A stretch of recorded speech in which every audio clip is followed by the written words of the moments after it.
Good morning! Sip, sip, sip! Ito po yung mga sisyo namin. Anak na Jabi na And ito Makda. at ito kamakda. Yan, strong na yung anak ni Jabi. ni Ito sa Jabi. Yung brown Right. anak. Yung ma-brown ng konti yan. Nakakatayo na.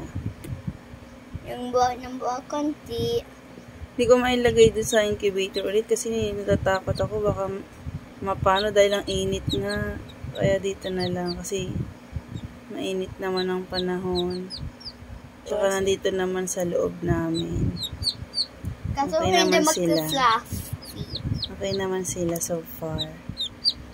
Tinry ko lang din bigyan ng food. Baka kasi kakain na sila. Tsaka water. So cute. Aming mga sisil. I'm so happy kasi nag-hatch yung sisyo natin. I'm happy, dalawa na sila. Kagaya. Ano, dapat may dalawa chicks tayo kasi dalawa tayo. Hindi pa marunong uminom. Yan ako, mababasa.